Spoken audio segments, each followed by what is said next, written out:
जय हिंद दोस्तों। आज हम लोग पुनः उपस्थित हुए हैं अपने दूसरे सेशन जीके और स्टैटिक जीके को आगे बढ़ाने के लिए। आप लोग को बता दें कि जो भी छात्र को कंफ्यूजन लगता है कि जो है कि क्वेश्चन आपका बिहार एसएससी और दरोगा में नहीं आएगा, तो आप लोग सिर्फ जो है कि इस बार मेरा जितना वीडियो है, जितना बिहार एसएससी का अगर हम मेंस को देखते हैं, इस बार जो आपका जो मेंस हुआ था आपका 1275 पोस्ट के लिए, तो आप लोग इसका मेंस का आप टॉपिक क्वेश्चन उठा के देख लीजिए और मेरा जिस दिन एग्जाम हुआ था उससे पहले तक का वीडियो देख लीजिए। अगर 50 से 60 क्वेश्चन अगर हुबहू नहीं टच किया होगा, 50 से 55 से 60 क्वेश्चन, तो फिर आप बताइएगा। आप अगर लगातार बनकर तैयारी करते हैं मेरे साथ, तो हमें पता है कि क्वेश्चन कहां से आता नहीं आता है, आपका क्वेश्चन आराम से टच हो जाएगा। बशर्ते आपको हमारे सभी कंटेंट और सभी वीडियो को फॉलो करना होगा, क्योंकि अगर मान लीजिए संजोग से आप एक वीडियो मेरा नहीं देखते हैं और उसी वीडियो से अगर 2 क्वेश्चन हुबहू टच हो जाता है, तो आप यह नहीं बोल सकते हैं कि आपका हम चैनल फॉलो किया। आप अगर हमको 100% फॉलो करते हैं, तभी आपका जिस दिन एग्जाम होगा तभी आप बोलिएगा कि आपका क्वेश्चन टच नहीं किया एग्जाम में और फलना कोचिंग का टच कर गया, तो फिर आप हमको बताइएगा। कोई बड़ा से बड़ा अगर कोचिंग है तो हाईएस्ट वो 60 से 65 क्वेश्चन टच करवा सकता है, और जो बोल देता है 80 85 90 क्वेश्चन, वो 90 क्वेश्चन टच कोई नहीं करवाता है। हमको पता है कि वो ऐसे बोलने का बोल देते हैं और बच्चा सुनने का सुन लेते हैं और एडमिशन ले लेते हैं, उसे कुछ नहीं होता है। लेकिन जहां भी एग्जाम हुआ है और जिस भी बच्चा एग्जाम में सेलेक्ट हुआ है, उसमें उसका खुद का मेहनत रहा है और अधिक से अधिक अपना मेहनत जब तक कोई छात्र नहीं करता है तो वो कुछ नहीं कर सकते हैं। लेकिन आपको एक हम रिवीजन के तौर पर या फिर कुछ जितना हो सकता है मेरे अंदर जो क्वालिटी है आपके बीच हम प्रस्तुत करते हैं, और आपका हम नैया पार लगाने का जो है कि हम भरोसा अगर किए हैं, तो आप मेरे भरोसा के ऊपर रहिए। आपको लगातार हम कंटिन्यू इतना मेहनत करवाएंगे धीरे धीरे कि आप लोग को आराम से एग्जाम हो जाएगा, और देखिएगा एक दिन हम वैसा ला देंगे कि जब लाइन लग जाएगा रिजल्ट का। तो चलिए आज हम बिना देरी के अपने सेशन को हम शुरू करते हैं। और सबसे पहले हम महेश वर्णवाल का जो आपका मेन क्वेश्चन रहेगा, लगभग 40-50 क्वेश्चन लेने का प्रयास करेंगे। फिर आपका बिहार एसएससी का जो आपका रहेगा लूसेंट का विविध रहेगा, हम उसको भी कवर करने का प्रयास करेंगे। उसके बाद स्पीडी का जो हम पीछे से सेट शुरू किए हैं, हम उसका भी मेन क्वेश्चन लेने का प्रयास करेंगे। तो आप लोग भी सिर्फ कंटिन्यू बनकर रहिए, क्वेश्चन आराम से टच होगा। तो चलिए आज का हम सेशन शुरू कर रहे हैं। तो आज का पहला सवाल आप लोग को बताना है कि बंगाल विभाजन जो हुआ था, बंगाल विभाजन से संबंध जो हुआ था, वह कौन सा गवर्नर ने काम किया था। तो आइए आपको हम बंगाल विभाजन से संबंधित जो मुख्य बेसिक चीज है उसको लेने का प्रयास करते हैं। तो बंगाल विभाजन सबसे पहले याद रखिएगा, बंगाल विभाजन जो हुआ है वह आपका कर्जन के काल में हुआ है। किसके काल में हुआ है? कर्जन के काल में। यानी कहने का मतलब है कि जब कोई घर में जब एक घर 2 भाग में विभाजित होता है, वह तभी विभाजित होता है जब दोनों के ऊपर कर्ज बढ़ने लगता है। तो दूसरा दोनों भाई आपस में सोचता है कि हम अलग रहे, वो सोचता है हम अलग रहे। यानी कि याद रखिएगा, जब विभाजन तभी होता है जब दोनों के ऊपर कर्ज बढ़ता है। क्या बढ़ता है? कर्ज। तब सोचता है कि दोनों परिवार अलग अलग रहे। तो याद रखिएगा, बंगाल विभाजन जो हुआ था कर्जन के काल में, और बंगाल विभाजन जो हुआ था वह 2 भाग में। कितने भाग में? 2 भाग में। एक हुआ था पश्चिमी बंगाल और एक हुआ था पूर्वी बंगाल। एक कौन सा बंगाल हुआ था? पूर्वी बंगाल। तो पश्चिमी बंगाल में मान लीजिए हम बिहार से संबंध रखते हैं, तो बिहार जो हुआ था वह पश्चिमी बंगाल में हुआ था। किसमें हुआ था? पश्चिमी बंगाल में। और बंगाल के उधर जो असम पड़ता है वह असम हुआ था पूर्वी बंगाल में। किसमें हुआ था? पूर्वी बंगाल में। तो याद रखिएगा, बिहार हो गया, उसके बाद आपका उड़ीसा हो गया, उसके बाद बंगाल खुद जो एक क्षेत्र था वह हो गया पश्चिमी बंगाल में, और पूर्वी बंगाल के साथ एक असम ले लीजिएगा। क्या ले लीजिएगा? असम और पूर्वी बंगाल हो गया एक में। समझ में आया नया? अब बंगाल विभाजन से संबंधित 3 गो डेट बहुत फेमस है जो हर एग्जाम में आता है। तो बंगाल विभाजन के निर्णय की घोषणा जो कर्जन साहब ने किया था, याद रखिएगा, वह किया था आपका 20 जुलाई। कोनो बुक 19 जुलाई भी लिखता है, यह गलत नहीं है। एग्जाम में आपको 19 जुलाई देगा या 20 जुलाई देगा, दोनों में एक ही देगा। तो याद रखिएगा 19 जुलाई 1905 को बंगाल विभाजन का घोषणा किया था। क्या किया गया था? घोषणा। यह डेट याद रखिएगा, बहुत ही इंपॉर्टेंट है। वहीं बंगाल विभाजन के विरोध में जो है कि भारतीयों के द्वारा जो है कि स्वदेशी आंदोलन का शुरुआत हुआ। स्वदेशी आंदोलन को ही बंग भंग आंदोलन कहते हैं। तो याद रखिएगा, स्वदेशी आंदोलन को बंग भंग आंदोलन कहते हैं, जो बंगाल विभाजन के विपक्ष में भारतीयों के द्वारा शुरू किया गया था। याद रखिएगा, वह शुरू कब किया गया था? तो बंगाल विभाजन जो के उपलक्ष्य में जो आपका क्या कहते हैं, आपका बंग भंग आंदोलन का शुरुआत हुआ था, वह कब हुआ था? तो आप लोग को डेट सही बता देते हैं, जो हुआ था 7 अगस्त 1905 को। ये हो गया आपका, क्या हो गया? ये हो गया बंग भंग आंदोलन। और हकीकत में जो बंगाल विभाजन प्रभावी हुआ, क्या हुआ? प्रभावी। बंगाल विभाजन जो प्रभावी हुआ, जिस दिन हम लोग खाद्य दिवस मनाते हैं, उसी दिन जो है कि बंगाल विभाजन प्रभावी हुआ, अर्थात 16 अक्टूबर 1905 को। यानी 3 क्वेश्चन। बंगाल विभाजन की घोषणा करजन ने 19 जुलाई 1905 को, और बंग भंग आंदोलन उसके जो विरोध में शुरू हुआ वह 7 अगस्त 1905 को, और प्रभाव में आया 16 अक्टूबर 1905 को। आप याद रखिएगा। और बंगाल विभाजन के निर्णय की घोषणा करजन ने किया गया था। और बंगाल के विभाजन के समय ही आप लोग को पता है कि एक नारा बहुत फेमस हुआ, जिसका नाम क्या है? आप लोग को पता है, वंदे मातरम। कौन सा फेमस हुआ? वंदे मातरम। बंगाल का विभाजन नहीं होना चाहिए, ऐसा नारा लगाया गया। और आप लोग को पता है कि वंदे मातरम का जो नारा दिया गया था वो बंकिम चंद्र चटर्जी के द्वारा, वंदे मातरम का नारा बंकिम चंद्र चटर्जी के द्वारा दिया गया था, आप याद रखिएगा। और बंकिम चंद्र चटर्जी ने जो वंदे मातरम लिया है, जो कि भारत का आगे चल के राष्ट्रीय गीत बना, और याद रखिएगा यह आपको कहां से लिया था? तो यह आपको लिया था आनंद मठ से। कहां से लिया था? आनंद मठ से, क्योंकि आनंद मठ का जो आपका रचयिता थे वो बंकिम चंद्र चटर्जी ही थे, आप याद रखिएगा। चलिए आगे बढ़ते हैं। अगला सवाल आप लोग को बताना है, अगला सवाल आप लोग बताइएगा कि बंगाल विभाजन मुख्यतः किस उद्देश्य से किया गया था? आपको बेसिक नॉलेज देते हैं। तो बंगाल विभाजन का सबसे मुख्य उद्देश्य था कि बंगाली राष्ट्रवाद की भावना को दुर्बल करने के लिए, यानी कमजोर करने के लिए। यानी कि अंग्रेज के द्वारा जो है कि विभिन्न प्रकार के राजा महाराजा को जो है कि शोषण करते थे, और उस क्षेत्र के कमजोरी का फायदा उठा के अपने में मिला लेने का काम करते थे। तो उसी लिए पता है कि एक दूसरे के बीच जो है कि संगठित क्षेत्र नहीं था, यानी एक दूसरे का राजा सपोर्ट नहीं करते थे। तो इसी सब के लिए जो है कि हिंदू मुस्लिम में जो है कि अलग अलग व्यवहार करने के लिए, आपका तोड़ फोड़ करने के लिए, एक दूसरे के बीच व्यवहार को खराब करने के लिए लॉर्ड कर्जन ने आपका बंगाल विभाजन का घोषणा किया था। यह सब चीज हुआ था, याद रखिएगा। और आगे चलकर याद रखिएगा, बंगाल विभाजन जो रद्द करने का घोषणा किया गया, बंगाल विभाजन जो रद्द घोषणा करने की किया गया घोषणा, वो 1911 में किया गया। कब किया गया? 1911 में किया गया था लॉर्ड हार्डिंग के द्वारा। किसके द्वारा? लॉर्ड हार्डिंग दुर्त के द्वारा। लॉर्ड हार्डिंग दुर्त के शासनकाल में बंगाल विभाजन के रद्द होने की घोषणा हुई। और बंगाल विभाजन के रद्द होने की जो घोषणा हुई थी, एक समिति उस समय काम किया था, जिसका नाम था अरुंडेल समिति। कौन सी समिति? अरुंडेल। याद रखिएगा, अरुंडेल समिति का संबंध बंगाल विभाजन से है। अरुंडेल समिति का संबंध बंगाल विभाजन से, याद रखिएगा, बहुत इंपॉर्टेंट है। और आपको पता है कि कांग्रेस को लॉर्ड कर्जन ने एक स्टेटमेंट दिया था कांग्रेस के संदर्भ में, कि आप लोग को पता है कि कांग्रेस पतन की ओर लड़खड़ाती हुई जा रही है। यह कथन लॉर्ड कर्जन का है। कांग्रेस अपने पतन की ओर लड़खड़ाती हुई जा रही है, यह कर्जन ने कहा था। लेकिन इसको आपके दिमाग में कैसे फिट करवाए यह वाला स्टेटमेंट, तो उसके लिए हम है। अगर कोई व्यक्ति पे जब कर्ज ज्यादा बढ़ जाता है तो वह लड़खड़ाना चालू कर देता है, उसका कोई अता पता नहीं रहता है। यानी लॉर्ड कर्जन ने आपका जो है कि कांग्रेस को लड़खड़ाते हुए जा रही है, यह नाम से पुकारा था। लेकिन बिपिन चंद्र पाल जो एक उग्रवादी दल के नेता थे, जैसे आप लोग को पता है कि एक उसमें से लाल हो गया, बाल हो गया और पाल हो गया, ये तीनों उग्रवादी यानी गरम दल के नेता थे। लेकिन ये व्यक्ति जानते हैं तीन ही को का नाम, लेकिन अरविंद घोष का जो आप जानते हैं नाम, वो अरविंद घोष भी गरम दल से संबंधित थे। अरविंद घोष का नाम इसमें लेके चलिएगा लिस्ट में, अरविंद घोष यानी कि लाला लाजपत राय, बाल गंगाधर तिलक और बिपिन चंद्र पाल और अरविंद घोष, ये सब गरम दल से संबंधित थे। तो उसमें से जो बिपिन चंद्र पाल है, बिपिन चंद्र पाल ने कांग्रेस के संदर्भ में कहा था कि कांग्रेस केवल याचना करने वाली संस्था है, कांग्रेस केवल याचना करने वाली संस्था है। यह जो बोला है बिपिन चंद्र पाल ने बोला है। लेकिन इसको स्टेटमेंट को भी आपके माइंड में कैसे फिट करवाए, तो उसके लिए हम हैं। तो सुनिएगा, यानी कि हम लेते हैं नाम बिपिन चंद्र पाल, बिपिन के लास्ट में नौ आ रहा है। और याद रखिएगा उसमें सबसे मुख्य शब्द है याचना, याचना के लास्ट में भी क्या आ रहा है? नौ आ रहा है। यानी कि 9 बराबर 9, यानी कि विपिन ने बोला है याचना, विपिन ने बोला है याचना। याद रखिएगा, विपिन चंद्रपाल ने बोला है याचना करने वाली संस्था है।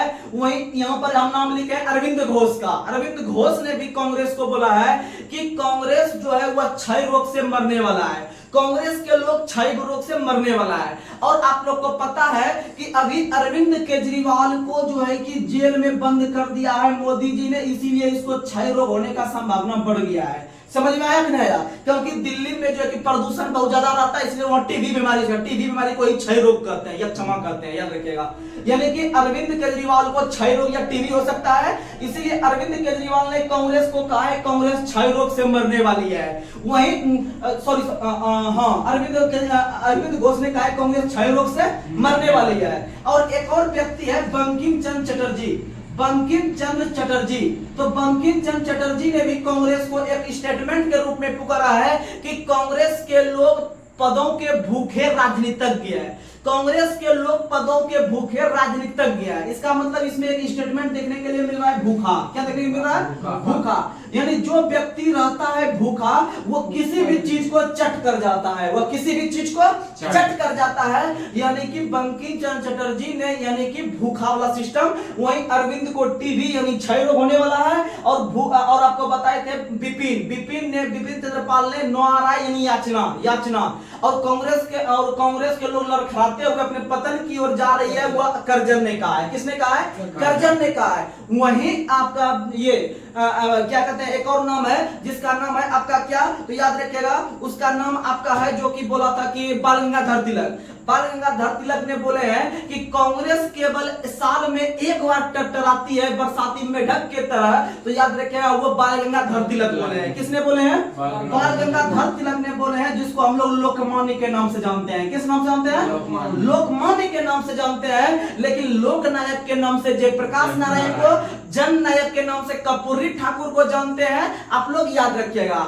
और आप लोग को बता दे कि ये जो बाल गंगाधर तिलक है पहले ऐसे भारतीय हैं, पहले ऐसे भारतीय नेता हैं जो कि आपके जेल मतलब भारत को आजादी दिलाने के लिए सबसे अधिक बार या कई बार जेल की यात्रा की है, याद रखिएगा। और भारत के अंदर में पहले मुस्लिम आपके जो बने हैं वह आपके अशफाक उल्लाह खां बने हैं। भारत को आजादी दिलाने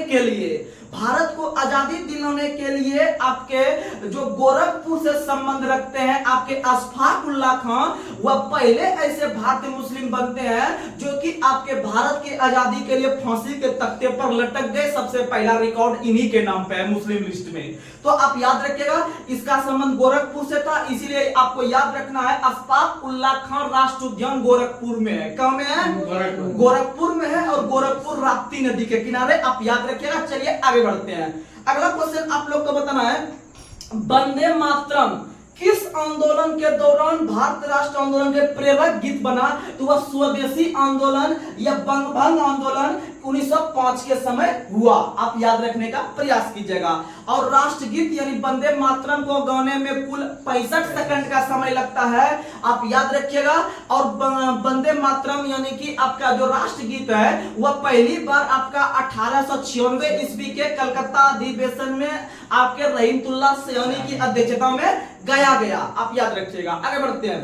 अगला क्वेश्चन आप लोग को बताना है कि बंगाल के विभाजन के विरोध में हुए आंदोलन का नेतृत्व किसने किया था? तो आप लोग को पता है कि बंगाल का विभाजन जो 1905 में हुआ था, जब इसका विरोध होने लगा बंगभंग आंदोलन के रूप में, तो इसका नेतृत्व किए थे आपके कौन? तो याद रखिएगा वो किए थे आपके सुरेंद्र नाथ बनर्जी। कौन किए थे? सुरेंद्र नाथ बनर्जी ने किए थे। आप याद रखिएगा सुरेंद्र नाथ बनर्जी, आप याद रखेगा। और वहीं सत्येंद्र नाथ टैगोर इसी से संबंधित एक नाम है, सत्येंद्र नाथ टैगोर जो थे वो भारत के पहले आईसीएस थे। भारत के पहले आईसीएस सत्येंद्र नाथ टैगोर बनते हैं, 1863 में बनते हैं। और सत्येंद्र नाथ टैगोर ही आपके अंग्रेज के द्वारा बर्खास्त किया गया पहला अधिकारी था। याद रखेगा, पहला नियुक्ति भी वही पाया था और पहला बर्खास्तगी भी उसी के नाम पे आया था, सत्येंद्र नाथ टैगोर के नाम पे। लेकिन सुरेंद्र नाथ बनर्जी जो थे वो एक भारत के जो है कि आपके क्रांतिकारी नेता थे।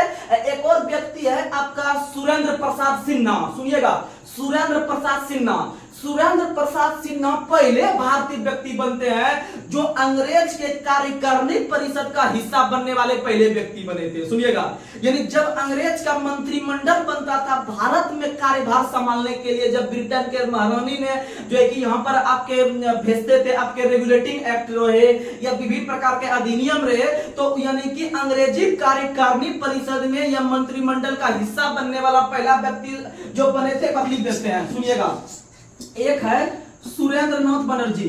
सुरेंद्र नाथ बनर्जी जो थे वो आपके बंगाल विभाजन से संबंधित था। एक थे आपके सत्येंद्र नाथ टैगोर। सत्येंद्र नाथ टैगोर जो थे, टैगोर मतलब रविन्द्रनाथ टैगोर, रविन्द्रनाथ टैगोर मतलब बहुत पढ़े लिखे व्यक्ति, इसका मतलब ये आईसीएस निकला होगा। क्या निकला होगा? आईसीएस। और पहला आईसीएस भी सत्येंद्र नाथ टैगोर बने थे 1863 में, और साथ ही पहला जो बर्खास्त किया गया अधिकारी था आपका, वो भी सत्येंद्र नाथ टैगोर थे। और अभी तुरंत बताए थे एक सुरेंद्र, क्या बताए थे? सुरेंद्र प्रसाद सिन्हा। सुरेंद्र प्रसाद सिन्हा जो थे वो आपके पहले व्यक्ति थे जो कि आपके अंग्रेजी कार्यकारिणी परिषद का हिस्सा बने थे। और आपको एक और ट्विस्ट बात बता देते हैं कि अंग्रेज ने जब तक आपके भारत का शोषण किया या जिस भी रूप में किया, तो आप लोग को पता है कि भारतीयों को कोई बड़ा पोस्ट नहीं देता था, वो लोग बड़ा पोस्ट नहीं देता था।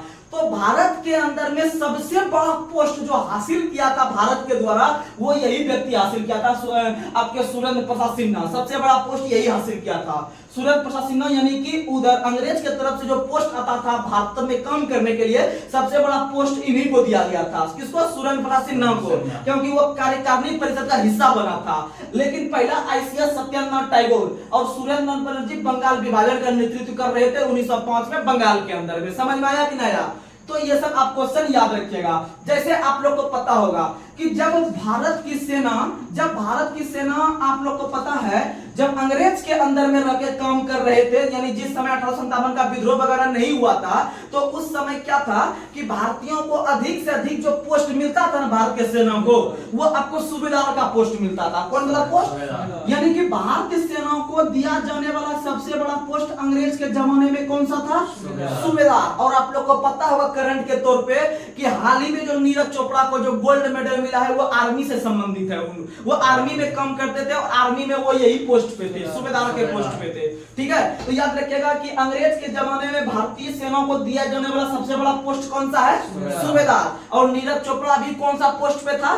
सूबेदार के पोस्ट पे। तो इसी तरह से आप याद रखने का प्रयास कीजिएगा। आप आगे बढ़ते हैं। और नीरज चोपड़ा देखिएगा, यहाँ पर अभी हम लिखे थे स्वदेशी आंदोलन शुरू हुआ था 7 अगस्त को, ठीक है ना? तो याद रखिएगा 7 अगस्त को ही नीरज चोपड़ा ने गोल्ड मेडल जीता था टोक्यो ओलंपिक में। और आप लोग को बता दें इसी दिन 7 अगस्त को भाला फेंक दिवस या जेवलिन थ्रो दिवस मनाते हैं, क्योंकि इसी दिन जीता था। आप याद रखिएगा। आगे बढ़ते हैं। अगला क्वेश्चन आप लोग को बताना है कि दिल्ली जब स्वदेशी आंदोलन बंगाल से शुरू हुआ, तो इसका नेतृत्व या इसका बात देश के अंदर हर एक शहर से उठने लगा। तो इसका नेतृत्व जो कर रहा था दिल्ली से, यानी कि स्वदेशी आंदोलन का नेतृत्व जो दिल्ली से कर रहा था, वो करने वाला व्यक्ति था सैयद हैदर रजा। सैयद हैदर रजा। लेकिन 1857 का विद्रोह का नेतृत्व दिल्ली से कर रहा था आपका कौन? तो याद रखिएगा बहादुर शाह जफर या बहादुर शाह दुर्त, जिसको पकड़ कर रंगून में जाकर निर्वासित कर दिया। अंततः उनका देहांत हो गया वहां पर। समझ में आया कि नहीं आया? आगे बढ़ते हैं।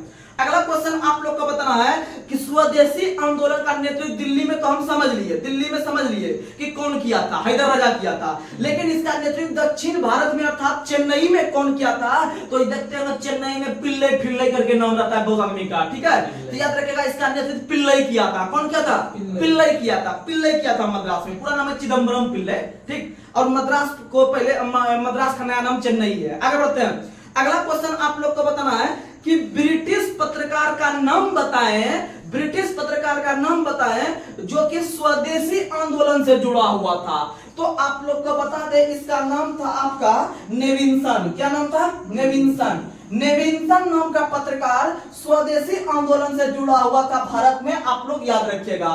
आगे बढ़ते हैं। अगला क्वेश्चन आप लोग को बताना है कि किस व्यक्ति के कहने पर व्यक्ति के कहने पर यह सुझाव पर संपूर्ण बंगाल में 16 अक्टूबर को राखी दिवस मनाया गया। तो याद रखिएगा रविन्द्रनाथ टैगोर के कहने पर, किसके कहने पर?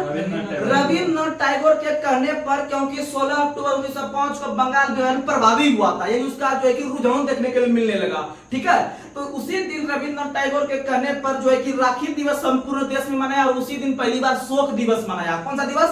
शोक दिवस पहली बार मनाया गया। आप लोग याद रखने का प्रयास कीजिएगा।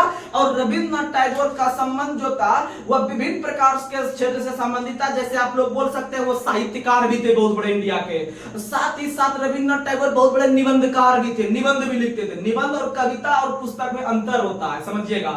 और रविन्द्रनाथ टैगोर जो थे वह पहले एशियाई व्यक्ति बनते हैं नोबेल पुरस्कार पाने वाले गीतांजलि के लिए 1913 में, आप लोग को पता है। वहीं पर पोस्ट ऑफिस पुस्तक, गोरा पुस्तक, चंडालिका पुस्तक, ये सब का लेखक कौन है? रविन्द्रनाथ टैगोर है, याद रखिएगा। आगे बढ़ते हैं। और शांति निकेतन, विश्व भारती, दोनों का स्थापना भी किसने किया? रविन्द्रनाथ टैगोर। और आप लोग को पता है कि हाल ही में यूनेस्को की सूची में रविन्द्रनाथ टैगोर के द्वारा स्थापित जो शांति निकेतन है उनको जगह दिया गया है, याद रखिएगा। आगे बढ़ते हैं। अगला क्वेश्चन आप लोग का बताना है कि 1905 में हुए स्वदेशी आंदोलन जो कि आपके बंगाल विभाजन के विरोध में था, तो उसमें से याद रखिएगा भारत के दो समुदाय का सपोर्ट नहीं मिला था। ऐसा मिलना चाहिए सारे अच्छी चीज का, लेकिन दो समुदाय का नहीं मिला था। तो एक आपका मुसलमान वर्ग का समर्थन नहीं मिला था और दूसरा कृषक वर्ग का नहीं मिला था, याद रखेगा। एक जो कृषि क्षेत्र संबंधित था इनका समर्थन नहीं मिला था और एक मुस्लिम वर्ग का नहीं मिला था। आप याद रखने का प्रयास कीजिएगा, ये दो चीज जो है कि आपका समर्थन नहीं मिला था 1905 में सुरेंद्रनाथ बनर्जी को। समझ में आया? आगे बढ़ते हैं। अगला क्वेश्चन आप लोग को बताना है, भारत की प्राचीन कला परंपरा को, कला यानी जो फोटो वगैरह बना देता है अच्छा से, ठीक है, तो आप आराम से आंसर को मार सकते हैं, आपके पास हम इतना दिमाग दे चुके हैं। भारत की प्राचीन कला परंपराओं को पुनर्जीवित करने के लिए एक Indian society of oriental art का स्थापना किसने किया था? तो आपको पता है कि रविन्द्रनाथ टैगोर के परिवार से एक व्यक्ति संबंध रखते हैं, अवनींद्रनाथ टैगोर। अवनींद्रनाथ टैगोर और अवनींद्रनाथ टैगोर बहुत बड़े भारत के अंदर में जो है कि चित्रकार थे, क्योंकि इन्होंने भारत माता का भी जो है कि चित्र बनाया था। भारत माता का चित्र अवनींद्रनाथ टैगोर ने बनाया था, इसीलिए आर्ट यानी कला केंद्र का स्थापना भी किसके द्वारा किया गया था? अवनींद्रनाथ टैगोर के द्वारा बंगाल के अंदर में। अच्छा क्वेश्चन है, अगर आप देखिएगा ऐसा नहीं क्वेश्चन अगर आता है तो हड़बड़ करके आगे बढ़ जाइए, ये गलत मार दिए नहीं। आप थोड़ा सा उसमें सोचिए कि हमसे जो है कुछ कुलू मिल रहा है कि नहीं मिल रहा है मारने के लिए, तो आप आराम से कला वगैरह दिखता है, आपको पता है कि कला यानी कि बहुत बड़े चित्रकार थे अवनींद्रनाथ टैगोर, भारत माता का भी चित्र बनाया, इसलिए हम यही मार देते हैं। जब मारना ही है इनको कौन तो हम यही मार देते हैं, आगे एग्जाम में पॉजिटिव हो जाए और अक्सर क्वेश्चन से सही होता है, जब तक लॉजिक लगाइएगा। ठीक, आगे बढ़ते हैं। अगला क्वेश्चन आप लोग को बताना है। अगला क्वेश्चन आप लोग बताइए, 1905 में कांग्रेस का जो वार्षिक अधिवेशन हो रहा था, इसका मतलब वो वार्षिक अधिवेशन बहुत हाईलाइट हुआ होगा। हम देख रहे हैं कि आपका 19 जुलाई से लेके 16 अक्टूबर तक में आपका टोटल घटना घटित हो जाता है बंगाल के अंदर में। 19 जुलाई को बंगाल विभाजन का घोषणा हो जाता है, 7 अगस्त को उसके विरोध में स्वदेशी आंदोलन का शुरुआत हो जाता है और 16 अक्टूबर को बंगाल विभाजन प्रभावी हो जाता है। जब यह तीनों चीज देखा तो क्या भारतीयों के लिए सब निगेटिव दिखा रहा था? क्या दिखा रहा था? यानी कि इस तरह से भारतीयों के लिए एक प्रकार का अशुभ घटना घटित हो रहा था। तो आप लोग को पता है कि जितने भी अधिवेशन कांग्रेस के होते थे वो दिसंबर महीना में होते थे। किस महीना में? वार्षिक अधिवेशन कांग्रेस का दिसंबर महीना में होते थे और दिसंबर महीना में जब हो रहे थे आपके 1905 में कांग्रेस का अधिवेशन, तो क्या ये बंगाल से संबंधित जो बात हो रहा था इसमें बात को उठ रखा जाता कि नहीं रखा जाता? तो रखा जाता। तो याद रखिएगा, क्वेश्चन अगर पूछेगा कि पहली बार बंगाल विभाजन जो हो रहा था उस समय कांग्रेस का अधिवेशन जो हो रहा था किस शहर में? याद रखिएगा, बनारस में। कहां हो रहा था? बनारस में। और बनारस में जो हो रहा था, इसका बनारस में जो अधिवेशन कर रहा था वो कर रहे थे गोपाल कृष्ण गोखले। कौन कर रहे थे? और गोपाल कृष्ण गोखले को भारत का हीरा के नाम से जानते हैं, भारत का हीरा। और महात्मा गांधी के राजनीतिक गुरु भी गोपाल कृष्ण गोखले थे और गोपाल कृष्ण गोखले के राजनीतिक गुरु एमजी रानाडे थे। तो आप याद रखिएगा कि आपका जब दिसंबर 1905 में हो रहा था बनारस में, तो इसमें जो कि पहली बार बंगाल विभाजन के जो है कि इसमें उद्घोषणा हुआ था या फिर बंगाल विभाजन को रद्द करने का घोषणा किया गया था 1905 में, वो कांग्रेस के तरफ से किया गया था। लेकिन अंततः 1911 ईस्वी में अरुंडेल समिति की सिफारिश पर लॉर्ड हार्डिंग दूसरे के कार्यकाल में किया गया, क्योंकि उस वक्त जोसेफ और मेरी आए हुए थे आपके 1911 में, जो है कि उस वक्त दिल्ली दरबार का आयोजन किया जा रहा था 1911 में। जब दिल्ली दरबार का जो है कि यहाँ पर हम नाम आया तो बहुत अच्छा एग्जाम में क्वेश्चन पूछता है कि दिल्ली दरबार का आयोजन कितनी बार किया गया है। जैसे मान लीजिए आप लोग को पता है कि मेरा गांव थोड़ा सा, मान लीजिए जिसका गांव थोड़ा सा बड़ा होगा, तो मान लीजिए एक मुखिया का जब चुनाव होता है, या फिर जब आपका जो है कि ये विधायक वगैरह का चुनाव होता है, तो वहां पर जो है कि विभिन्न प्रकार का जो है कि वहां पर मुखिया वगैरह आते हैं और जो है कि अपना कुछ से कुछ फंक्शन करवाने का काम करते हैं अपना वोट को लेने के लिए। तो उसी तरह से आप लोग को पता है कि जब भारत पर शासन अंग्रेज कर रहे थे, तो अंग्रेज बीच बीच में आते रहते थे इंडिया में, वार्षिक ये आपका दिल्ली दरबार का आयोजन करते थे, क्योंकि उस समय दिल्ली बहुत हाईलाइट जगह था। ठीक है, तो दिल्ली जब हाईलाइट नहीं रहता तो 1911 में उसको ट्रांसफर नहीं करवाता दिल्ली कलकत्ता से, समझ में आया। तो याद रखिएगा कि उसी तरह जब अंग्रेज आते थे दिल्ली दरबार का आयोजन करवाने, तो दिल्ली दरबार का आयोजन भारत इतिहास में 3 बार किया गया है। कितनी बार किया गया है? 3 बार किया गया है। और 3 बार में से आप लोग को पहली बार बता देते हैं 1877 में, 1877 में, बहुत इंपॉर्टेंट क्वेश्चन। दूसरी बार 1903 में, और तीसरी बार आके ही आपका दिल्ली जाने का घोषणा किया, प्लस बंगाल विभाजन रद्द किया, यानी 1911 में हुआ है तीसरी बार। तीसरी बार कब हुआ है? 1911 में। और 1911 में हार्डिंग दूत के काल में, किसके काल में? हार्डिंग दूत काल। 1903 में करजन रहा होगा। कौन रहा होगा? करजन रहा होगा। और याद रखिएगा कि 1877 में आप लोग को पता है लिटन रहा होगा। कौन रहा होगा? क्योंकि आप लोग को हम बता चुके हैं कि आप लोग को हम सिलेबस खत्म कर चुके हैं कि आप लोग को बताए थे कि वर्नाक्यूलर प्रेस एक्ट के बारे में बताए थे, जब प्रेस पर चर्चा कर रहे थे। जो लगातार रहिएगा वो आराम से मार देते हैं कि 77 के समय कौन था, क्योंकि आपको बताए थे कि पहली बार भारतीय समाचार पत्र को जो ब्रेक करने का काम किया गया था, वह वर्नाक्यूलर प्रेस एक्ट को लाके किया गया था कि भारत का समाचार जो है कि समाचार पत्र में नहीं छपे।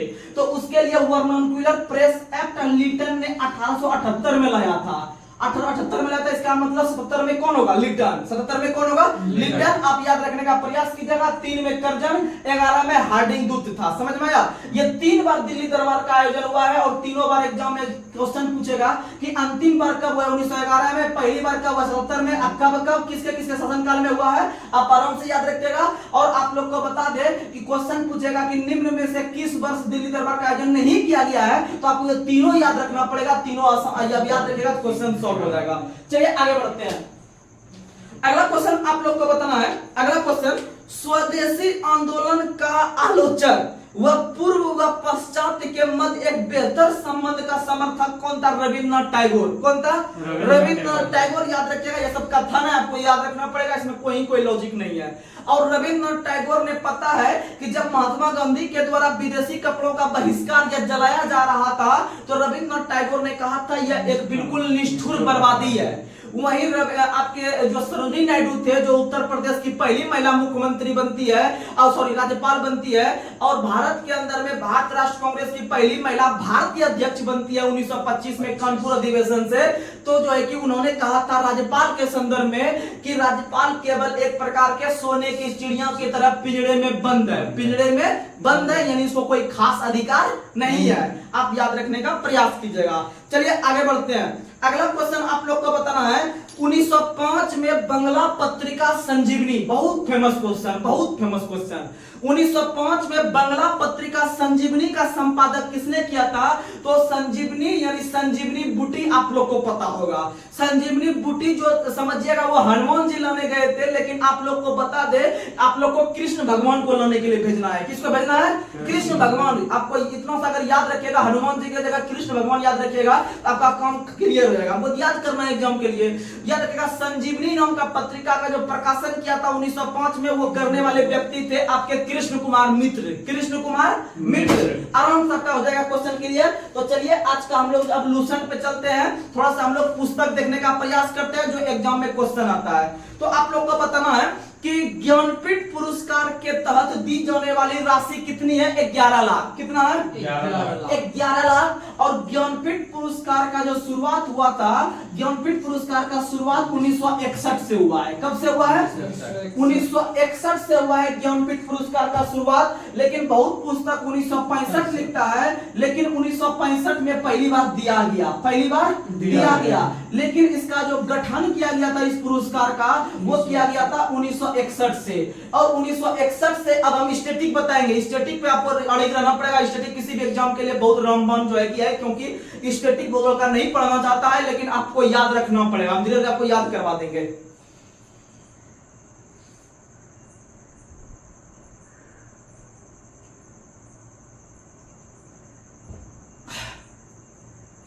तो ज्ञानपीठ पुरस्कार भारत में साहित्य के क्षेत्र में दिया जाने वाला सबसे बड़ा पुरस्कार है। इसका शुरुआत 1961 में हुआ था, सॉरी गठन 61 में, और पहली बार दिया गया 1965 में। और पहली बार जो यह व्यक्ति को दिया गया था उसका नाम था श्री शंकर कुरूप। क्या नाम था? श्री शंकर कुरूप था। और श्री शंकर कुरूप को जो दिया गया था मलयालम भाषा में। किस भाषा में? मलयालम भाषा में। और याद रखिएगा इनके पुस्तक का नाम था आड़ा कुजाई। क्या नाम था? आड़ा कुजाई नाम था, जो कि मलयालम से संबंधित था। और मलयालम जो है वो केरल की राज्य की भाषा है। कौन का भाषा है? केरल के साथ साथ लक्षद्वीप, केरल के साथ साथ लक्षद्वीप। इसीलिए लक्षद्वीप का जो कार्यभार है वो आपका केरल हाईकोर्ट संभालती है। कौन संभालती है? केरल। और अंडमान का कलकत्ता, अंडमान का, और दादर नगर हवेली बंबई, दादर नगर हवेली बंबई, और पुदुचेरी तमिलनाडु, पुदुचेरी तमिलनाडु। और चंडीगढ़ जो संभालता है वो पंजाब हरियाणा का, पंजाब हरियाणा का, याद रखिएगा। आगे बढ़ते हैं। अगला क्वेश्चन आप लोग को बताना है, भारत के अंदर में हिंदी के क्षेत्र में प्रथम जो ज्ञानपीठ दिया गया था वो सुमित्रानंदन पंत को। किसको दिया गया था? सुमित्रानंदन पंत को दिया गया था 1968 में। और उनके पुस्तक का नाम था चिदम्बरा। क्या नाम था? बहुत ही इंपॉर्टेंट क्वेश्चन, जितना बताते हैं आप याद रखिए, एग्जाम में टच होगा। बस भरोसा से ही कुछ जिंदगी चलता है। तो याद रखिएगा, चिदम्बरा के लिए दिया गया सुमित्रानंदन पंत को 1968 में। लेकिन एक और हाईलाइट नाम है रामधारी सिंह दिनकर। रामधारी सिंह दिनकर को भी हिंदी के क्षेत्र में दिया गया उर्वशी पुस्तक के लिए। कौन पुस्तक के लिए? उर्वशी। उर्वशी पुस्तक रामधारी सिंह दिनकर। चिदम्बरा पुस्तक दिया गया आपको सुमित्रानंदन पंत को, याद रखिएगा। उसके बाद याद रखिएगा कि पहली महिला को, जो अभी तक पुरुष को दिया जा रहा था सब, लेकिन पहली बार याद रखिएगा 1976 में। यह जो ज्ञानपीठ पुरस्कार है पहली बार 1976 ईस्वी में पहली महिला को दिया गया। पहली महिला को दिया गया और उस महिला का नाम था आशापूर्णा देवी। क्योंकि यह बहुत आशा लगा के रखी थी कि अभी तक किसी को नहीं दिया गया है, इतना हम पढ़ लिख रहे हैं, इतना हम पुस्तक का रचना कर रहे हैं, हमको मिल ही नहीं रहा है। वह आशा लगा के रखी थी, इसीलिए जो है कि भारत सरकार ने इस आशा को तोड़ते हुए आशापूर्णा देवी को 1976 में देने का काम किया गया। और आशापूर्णा देवी का पुस्तक का नाम था प्रथम प्रतिश्रुति। प्रथम प्रतिश्रुति, प्रथम प्रतिश्रुति। यानी आप ऐसे भी जब पढ़िएगा 2-4 बार ना, तो आप आराम से ऐसे भी याद रख सकते हैं। अच्छा, पहली महिला यानी आशा लगा के रखी थी, अर्थात उसका पुस्तक का भी नाम है प्रथम करके। अब प्रति, प्रति का मतलब होता है पेज, प्रति का मतलब होता है पेज। जब तक आप कॉलेज सब जाते होंगे तो बोलता होगा कि इसका 10 प्रति आप निकलवा के लाइए। इसका मतलब है कि 10 पेज आप निकलवा के लाइए। ये सब आप याद रखिएगा। यानी प्रथम प्रति करके है वो आशापूर्णा देवी को दिया गया है। और यह बंगाली भाषा में, किस भाषा में? बंगाली भाषा में। और अभी तक अगर आज महावीर जयंती है 2024 में चल रहे हैं, अगर आज तक का रिकॉर्ड देखते हैं तो कुल 58 व्यक्ति को दिया जा चुका है आपका ज्ञानपीठ पुरस्कार। आप लोग याद रखने का प्रयास कीजिएगा। और ज्ञानपीठ आपका साहित्य के क्षेत्र में सबसे बड़ा पुरस्कार भारत में है, याद रखिएगा। चलिए आगे बढ़ते हैं। अगला क्वेश्चन, और हम बात करेंगे करंट में, जब हम करंट पे भी काम कर रहे हैं, जब बात करेंगे 58 किसको दिया गया, 57 किसको दिया गया, तो आपको हम वहां पर चर्चा करेंगे। आप अगर सब चीज मेरे भरोसे भी आप रह सकते हैं, लेकिन आप अपने से भी जब थोड़ा सा जब अपने तैयारी करने के लिए आए हुए हैं, तो आपका यह कार्य बनता है कि 58 कौन है, आप भी गूगल से चेक कर सकते हैं, कोई बड़ी बात नहीं है। चलिए आगे बढ़ते हैं। अगला क्वेश्चन आप लोग को बताना है।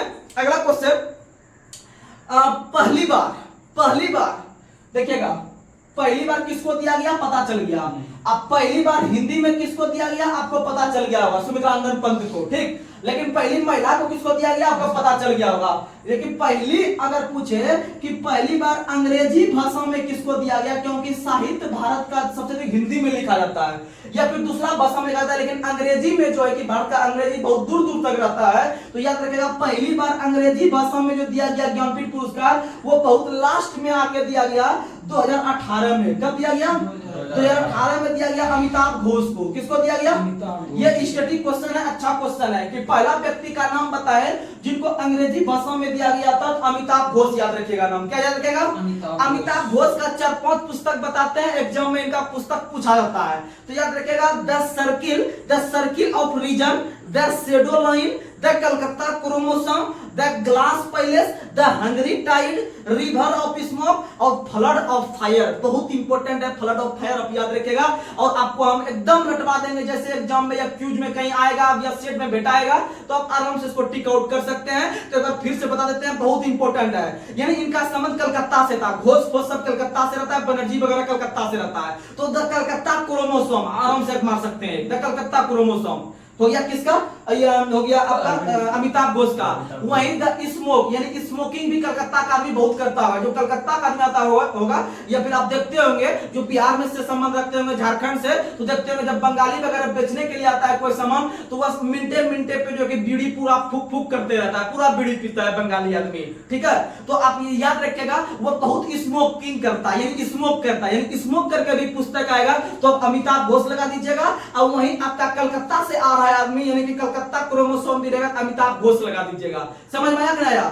इसीलिए याद रखिएगा कि ये सब पुस्तक बहुत फेमस है। और बता देते हैं the circle of reason, the shadow line, Calcutta chromosome, the glass palace, the hungry tide, river of smoke, a flood of fire. यानी कि पीते हुए स्मोक करते हुए फायर कर रहा है, यानी कि फ्लड ऑफ फायर, स्मोक और कलकत्ता, 3 पुस्तक आपको खेल-धूप में याद करवा दिए। आगे बढ़ते हैं। अगला क्वेश्चन बताना, रेड क्रॉस का स्थापना किसने किया? Henry Dunant. रेड क्रॉस का स्थापना हेनरी ड्यूनेंट ने 1863 में 8 मई के दिन किया था, क्योंकि 8 मई को रेड क्रॉस दिवस मनाते हैं। और रेड क्रॉस को 3 बार नोबेल पुरस्कार दिया जा चुका है।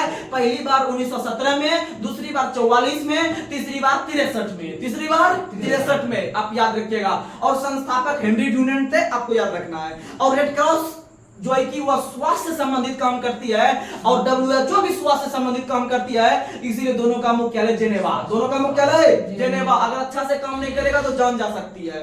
तो याद रखिएगा संस्कृत व्याकरण पर लिखी गई पहली पुस्तक का नाम है अष्टाध्यायी। क्या नाम है?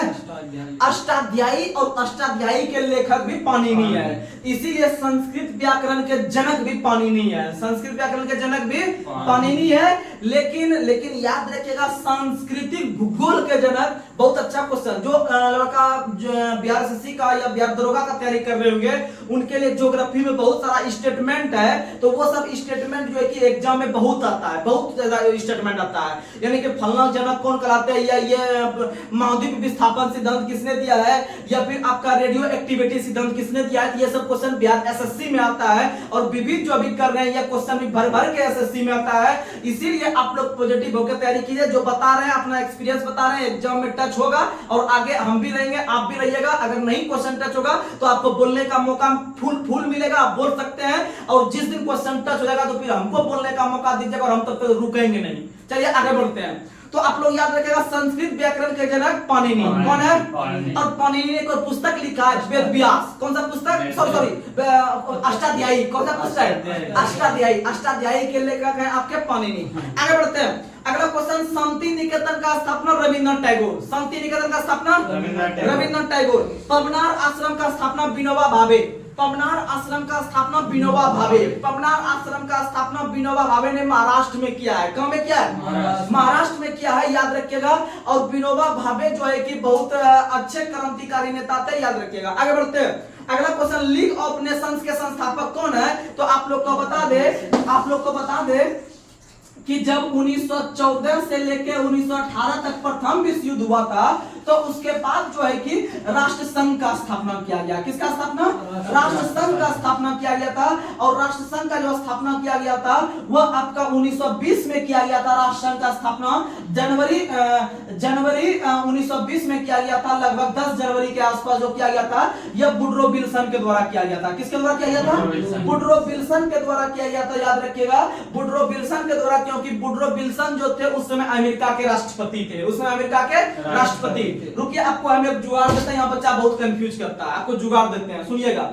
आपको हम जुगाड़ देंगे कि प्रथम विश्व युद्ध के समय इंग्लैंड के राष्ट्रपति प्रधानमंत्री कौन थे, प्रथम विश्व युद्ध के समय अमेरिका के राष्ट्रपति कौन थे, वहीं द्वितीय विश्व युद्ध के समय आपके इंग्लैंड के प्रधानमंत्री कौन थे और द्वितीय विश्व युद्ध अमेरिका के राष्ट्रपति कौन थे। आप कंफ्यूज करते होंगे चारों, हम मेरा गारंटी अच्छा लड़का कंफ्यूज करते होंगे। तो आज के बाद कंफ्यूज नहीं होइएगा, हम बता रहे हैं आपको, कुछ जुगाड़ दे रहे हैं, सुनिएगा।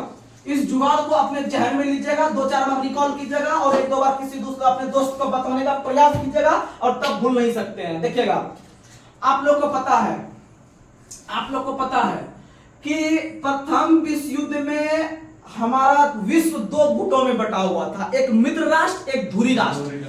मित्र राष्ट्र का जो नेतृत्व कर रहा था वो इंग्लैंड कर रहा था। कौन कर रहा था? इंग्लैंड कर रहा था। हमको सिर्फ मित्र राष्ट्र से काम होगा, बस मेरा काम बन जाएगा, कोई बड़ी बात नहीं है। सिर्फ मित्र राष्ट्र को याद रखिएगा, आपका काम बन जाएगा, धुरी राष्ट्र को याद नहीं रखना है। तो सुनिएगा, तो इंग्लैंड जो था, इंग्लैंड की तरफ से बहुत सारा देश काम कर रहा था, इसके तरफ से लड़ रहा था, जहां तक कि भारत के लोग, हम लोग भी लड़ने के लिए गए थे। और इसी प्रथम विश्व युद्ध में आपको पता है कि महात्मा गांधी ने भारतीयों को वहां पर जाने का जो एक मौका दिया था या फिर भर्ती कराने का मौका दिया था। इसीलिए महात्मा गांधी को भर्ती कराने वाला सार्जेंट भी कहता है। महात्मा गांधी को भर्ती करने वाले सार्जेंट के रूप में भी जानते हैं, जो है कि प्रथम विश्व युद्ध में, याद रखिएगा। तो इंग्लैंड जो था वह मित्र राष्ट्र की तरफ से लड़ रहा था। तो आप लोग को पता है, एक क्वेश्चन हमको बनाना है। एक पूछता है इंग्लैंड के प्रधानमंत्री, क्योंकि इंग्लैंड में राष्ट्रपति का पद होता है लेकिन इंपॉर्टेंट नहीं है, इंग्लैंड में प्रधानमंत्री काम करता है, ठीक है। इंग्लैंड पर जो कि अभी आप लोग को पता है, इंग्लैंड में या ब्रिटेन का प्रधानमंत्री ऋषि सुनक है, जो कि एक इंडियन है, तो सुनिएगा। तो एक इंग्लैंड का हमको प्रधानमंत्री याद रखना है, एक अमेरिका का राष्ट्रपति याद रखना है। यही 2 क्वेश्चन आता है एग्जाम में, बार यही दोनों क्वेश्चन आता है। ये प्रथम में भी याद होगा, दूसरा में भी याद होगा। तो आप लोग को बता देते हैं। एक याद रखिएगा, प्रथम विश्व युद्ध, उसके बाद इधर भी दे देते हैं प्रथम, नहीं एक ही बार लिख देते हैं, रुकिए, एक लिख देते हैं प्रथम विश्व युद्ध, एक लिख देते हैं द्वितीय विश्व युद्ध, ठीक है। और इसमें आपको हो जाएगा दोनों याद। इसमें हम इंग्लैंड का भी याद रख लेंगे, प्रधानमंत्री कौन है, और अमेरिका का राष्ट्रपति कौन है पहले विश्व युद्ध के दौरान। यहाँ पर दूसरे विश्व युद्ध के दौरान इंग्लैंड के प्रधानमंत्री कौन थे और अमेरिका के राष्ट्रपति कौन थे, यहाँ पर रख लेंगे हम याद, ठीक है। दूसरा विश्व युद्ध के दौरान, समझ में आया ना यार। यानी यहाँ से क्वेश्चन उठेगा कि प्रथम विश्व युद्ध के समय इंग्लैंड के प्रधानमंत्री कौन थे, और दूसरा क्वेश्चन यहाँ से उठेगा कि प्रथम विश्व युद्ध के दौरान अमेरिका के राष्ट्रपति यानी प्रेसिडेंट कौन थे, समझ में आया। यहाँ पर उठेगा क्वेश्चन कि द्वितीय विश्व युद्ध के दौरान इंग्लैंड के प्रधानमंत्री कौन थे, और यहाँ पर उठेगा कि द्वितीय विश्व युद्ध के दौरान अमेरिका के राष्ट्रपति कौन थे। बस आपको हम कुछ जुगाड़ दे रहे हैं, इस जुगाड़ को आप जो है कि याद रखिएगा।